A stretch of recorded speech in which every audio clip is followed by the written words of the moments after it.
ஏன் புள்ள முகமெல்லாம் வாட்டமா இருக்கு? என்ன ஆச்சுமா செல்விய? ஒன்றும் இல்ல. ஒன்னும் இல்லனால ஏதோ இருக்குன்ற மாதிரி தானே இருக்கு.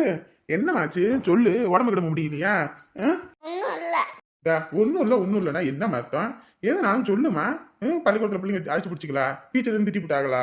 இல்ல. வேற என்ன ஆச்சு? நாங்க சாப்பிடுங்க. சாப்பிட்டது இருக்கட்டும், ஏன் புள்ள உம்முன்னு இருக்குது? சாப்பிட்டல இல்லையா? சாப்பிட்டது போட்டு குட்டியா இல்லையா பிள்ளைக்கு? ஊருப்பட்ட வாய் அடிக்கிற, அப்புறம் என்ன வருதாமா? எதுக்கு புள்ளைய பிடிச்சி இப்படி திட்டுற? வாய் காது வரைக்கும் வருதுங்க. பேசுற பேச்சு ஒன்றும் சரியில்லை. உள்ளைய ஒழுங்கா அடிச்சு உதச்சு வளர்க்கணும் போல இருக்குது. செல்லம் கொடுத்துட்டு வைங்க, அப்புறம் நம்ம தலை ஏதோ மிளகா அரைச்சிட்டு போவா. புள்ளைய திட்டலன்னா உனக்கு தூக்கம் வராது போ. நீ இப்ப சாப்பிட போறீங்களா இல்லையா? என்னடி நீ இப்ப இந்த கத்துக்க தீட்டு இருக்கவ? நீ சாப்பிட்டுக்கிட்டு வேலைக்கு போகணும், எனக்கு வேலை கிடக்குது. சாப்பிடுங்க. சரிமா, பா நீ சாப்பிடுவ ஒடியா. எனக்கு வேண்டாம். அட வா, அப்பா தானே கூப்பிடுறேன். இவா அப்பா ஊட்டி விடுறேன் ஒடியா. எனக்கு வேண்டாம். எவரே மூஞ்ச ஒரு முளத்துக்கு நீட்டி வச்சுக்கிட்டு இருக்க, நல்ல அற வாங்க போற பாத்துக்க. நீ என்ன நீ எப்ப பார்த்தாலும் திட்டிக்கிட்டே கிடக்கீங்க. அத்தை சொல்ற மாதிரி உனக்கு 4 போடு போட்டாதான் சரிப்பட்டு வரும். வாய வச்சுட்டு கம்முன்னு வருவோமா. இவளெல்லாம் சின்ன வயசுலயே அடிச்சு உதச்சு வளர்க்கணும். பெருசா வந்தா அப்புறம் அவ்வளவுதான். என்னம்மா அம்மா திட்டி விட்டாளா? என்னன்னு சொல்லு, என்னன்னு சொல்லு. ஆமா, என்னன்னு சொல்லு, என்னன்னு சொல்லு. சொன்னாலே நீங்க செஞ்சு தள்ளிடுவீங்க. என் பிள்ளைக்கு செய்யாம ஊர்ல உள்ளவங்களுக்கு செய்ய போறேன். என்னன்னு சொல்லு. போன்ல ஆர்டர் போடுறாங்களாம துணி. ஏதோ வரப்போற திருவிழாவுக்கு இப்பயே ஆர்டர் போட்டு துணி எடுக்கிறாங்களாமா. விலை எம்பிட்டு தெரியுமா? 2 பேத்துக்கும் 1200 ஓவா வச்சிருக்கீங்களா? அது வேண்டாம்னு சொன்னதுக்கு தான் அம்மனிக்கு இவ்வளவு கோவம். இதுல அத்தையும் என்னவா அடிக்கிறா தெரியுமா? பெரியவங்க கூட பார்க்காம மட்டு மரியாதை இல்லாம பேசிக்கிட்டு இருக்கா. வளர்ற பிள்ளைக்கு இவ்வளவு வாயி. ஏமா அப்பா பேசலாமா? துணி வேணும்னா அப்பா கிட்ட கேட்க வேண்டியதானே. நான் என்ன எடுத்து தர மாட்டேன் நான் சொல்றேன். நீங்க போதும் இவ கெட்டு போறதுக்கு. நீ கம்முனு போ. எம்மாடி இங்க வா. எந்த துணி காட்டு. ஆர்டர் போடு. எம்பிட்டுனாலும் சரி. நான் சம்பாதிக்கிறது உங்களுக்கு தான். நீங்க போட்டு அனுபவிச்சதுக்கு அப்புறம் தான் மத்த எதுவா இருந்தாலும் ஆர்டர் போடு. அப்பா வாங்கி தரேன். பாருங்க, சின்ன பிள்ளைக்கு இப்படி செல்லம் கொடுத்து வளர்க்காதீங்க. இப்படி செல்லம் கொடுத்து அடுத்த தெருவுல தான் நம்ம நிறுத்துவாங்க. ஐயே, என்ன நீ வயசுல கிளறி கணக்க இந்த கத்து கத்திக்கிட்டு இருக்க? சம்பாதிக்கிறது நம்ம பிள்ளைக்காகத்தான். அதுக்கு செய்யணும், ஊர்ல உள்ளவங்களுக்கா செய்ய போறான்? கம்முனு போ வாயை வச்சுக்கிட்டு. பிள்ளைக்கு இது கூட செய்ய விடாம. பொம்பளை பிள்ளைங்க என்ன வரைக்கும் நம்ம வீட்டுல இருக்க வரைக்கும் தான் அதுகளுக்கு செல்வாக்கு எல்லாமே. நம்ம கிட்ட கேட்கற மாதிரி போய் அடுத்தவங்கள்ட்ட கேட்க முடியுமா? புகுந்த வீட்டுல போறவன் நல்லவனா இருந்தா பரவாயில்ல. கொஞ்சம் இதா இருக்கிறவன் கஷ்டப்படுறவனா இருந்தா எவன் வாங்கி கொடுப்பான்? கஷ்டப்பட்டு வீட்டுல கிடக்கணும். உங்களெல்லாம் திருத்தவே முடியாது. என்னமோ பண்ணுங்க. இவ்வளவு தூரம் நான் சொல்லிக்கிட்டு இருக்க துணி எடுத்து கொடுக்குறீங்கன்னா அப்புறம் உங்களுக்கு எவ்வளவு திமிரு தான். ஆர்டர் போட்டு 10 நாள் கழிச்சு தான் வரும். இப்போ ஒன்றும் வராது. வாய் சூடு வச்சு கொடுவேன் பாத்துக்க. ஆடா நீ மறு உள்ள போன்னு சொல்லிட்டேன். என்னமோ பண்ணி தொலைங்க. துணியை எடுத்து கொடுத்துட்டு பின்னாடி உக்காந்துருங்க. ஆசை மரத்துல காய்க்குதுன்னு நினப்பு. காலையில போய் அங்க நின்று டீயை போட்டு டீ ஆத்தினாத்தான் ராத்திரி வரைக்கும் ஆத்திக்கிட்டு தான் உட்காந்துருக்கீங்க. வர்ற காசு நமக்கே இங்க செலவுக்கு பத்த மாட்டேங்குது. இதுல வேற துணி வேற. இருக்கிற துணியை போட்டா ஆவாது, புதுசாதான் துணி போடணும். ஐய அவ கிடக்குற லூசுக்கு இருக்கி. எம்மாடியே நீங்க துணியை ஆர்டர் போடுங்கம்மா. எம்புட்டு துணி வேணுமோ ஆர்டர் போடுங்க. சேர்த்து உங்க அப்பாய்க்கும் உங்க அம்மாவுக்கும் ஒரு சேலையும் ஆர்டர் போடுங்க. அப்பதான் அவங்க 2 பேரும் அமைதியா இருப்பாங்க. இல்லைன்னு வை, உங்க 2 பேத்துக்கு எடுக்கிறதுனால அவங்க 2 பேத்துக்கு எடுக்கலன்னு சொல்லிட்டு பின்னாடி கத்திக்கிட்டு கிடப்பாங்க. அண்ணே அப்ப நிஜமா ஆர்டர் போட்டுமா? அட ஆர்டர் போடுமா, நான் தானே சொல்றேன். உங்க 2 பேத்துக்கும் சேர்த்து போடுங்க. அப்புறம் அவங்க 2 பேத்துக்கும் நல்ல சேலையா பார்த்து போடுங்க. நல்ல பட்டு சேலையா பாத்துக்கலாம். சரிண்ணே. எம்மாடி செல்வி அதான் சொல்லிட்டேல, அப்புறம் என்ன சிரிச்சு சந்தோஷமா இருமா. பொம்பளை பிள்ளை வீட்டுக்கு லட்சுமி. நீ உண்மையில இருந்தா எப்படி? சிரிச்சு கலகலன்னு இருங்க.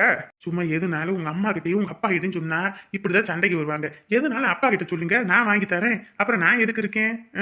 இப்ப எப்படி இருக்கு முகம் பாக்குறதுக்கு? சிரிச்சு சந்தோஷமா இருக்கணும். ஐயா என்ன இப்படி வெக்கையா இருக்கு? எல்லா பக்கமும் மழை வருதுன்றாங்க. இந்த பக்கம் ஒரு மழை துளி கூட விழுக மாட்டேங்குது. காஞ்சில போய் கிடக்குது.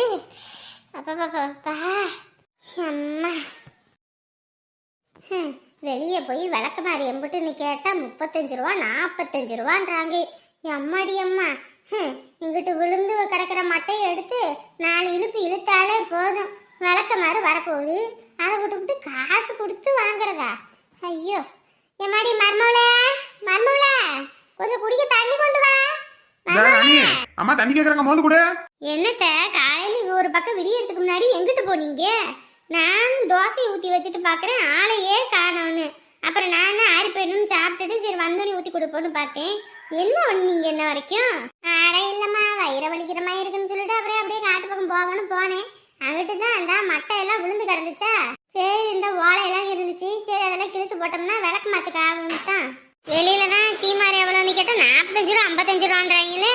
இங்கிட்டு சும்மா கிடக்கிறத எடுத்து கிழிச்சு போட்டு அம்பிட்டு காசு கொடுக்க முடியுமா? அதான் கிழிச்சு வைப்போன்னு எடுத்துக்கிட்டு ஓடியாந்தேன். பேசாட்டுக்கு வீட்டில் உட்காந்துருக்கிறதுக்கு இந்த விளக்கமத்தை கிழிச்சு அது சீமாரி செஞ்சு வச்சா கூட கடை கட்டிக்கு கொடுத்தாலே காசு சம்பாரிச்சிடலாம் போல இருக்கு. அதுவும் நல்ல யோசனை தான் அத்தை. எங்க நம்ம ஊர் பக்கம் தான் மட்டை எதுவும் நம்ம எடுத்துடக்கூடாதுன்னு போட்டு எரிச்சு போடுறாங்களே. அதுவும் சரிதாம்மா, அதுவும் சரிதான். நீ என்ன வேலை விட்டு வந்துதானா? சாப்பிட்டானா என்ன? வந்துட்டாரு, சாப்பிட்டுக்கிட்டு இருக்காரு. சரி சரி, உங்க அம்மா அப்பா போன் போட்டாங்களா? போட்டாங்க. ராத்திரி பேசுவோன்னு பார்த்து உடம்பு ஒரு மாதிரி சடச்சட இருந்துச்சுட்டு மாத்திரை எப்படி தூங்கியாச்சு. எத்தனை மணிக்கு போனாங்களாமா? அது ராத்திரி 10:30 ஆகி போச்சாங்கட்ட. வீட்டுக்கு போய் காலடி எடுத்து வச்சோன்னே மழைமா அத்தை போன் அடிக்கல அப்படின்னாங்க. சரி சரி, மழைனா என்ன பண்றது? இங்க அங்கெல்லாம் மழை அடிச்சு ஊத்துறதுக்கு இங்கிட்ட அடிச்சு ஊத்துனா கூட பரவாயில்ல. நம்ம காடு கரையெல்லாம் கொஞ்சமாவது மழை பெஞ்சுன்னா கொஞ்சம் இதா இருக்கும். எங்க நமக்கெல்லாம் வறண்டு போயில கிடக்குது. ஏதாவது ஒரு தேனையா ஏதோ ஒன்று போடலான்னு முடியுதா? எங்கத்த அதை போட்டா அங்க ஒரு ஆள் பார்க்கணும் வைக்கணும். நம்ம எங்க போறோம் வரோம்? எல்லாம் உங்க மாமனாரோட முடிஞ்சு போச்சு. அந்த மனுஷன் எல்லாத்தையும் பார்த்து எல்லாம் காவந்து பண்ணாரு. இப்ப அவரு போயிட்டாரு. நமக்கு எதுக்கும் துப்பு இல்லாம போச்சு. சரி, உங்களுக்கு தோசை ஊத்தி எடுத்துட்டு வரவா? தண்ணி குடிச்சதே வயிறு ஒரு மாதிரி கும்முன்னு இருக்குமா. ஒரு 10 நிமிஷம் ஆகட்டும், அப்புறமேட்டு குடிக்கிறேன். நான் 2 ஓலையை கிழிச்சு வைக்கிறேன். சரி இருங்க, கத்தி எடுத்துட்டு வரேன். நானும் சேர்ந்து 2 பேரும் கிழிப்போம். சரிம்மா.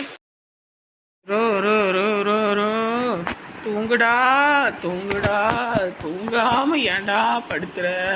கொஞ்ச நேரம் தூங்குனானா துணியை கசக்கி போட்டுடலாம். எங்க முடியுது? அத்தை எங்கள் அம்மா வாஷிங் மிஷின் வாங்கி கொடுத்துருச்சு. அப்புறம் என்னத்துக்கு நான் போய் கல்லில் போட்டு துவைக்கணும்? மண்டையில் கொண்டைய மறந்த கதையா? அப்புறம் என்ன, அதில் போட்டுவிட்டு நம்ம பாட்டுக்கு ஜாலியாக வேலை செய்யலாம்.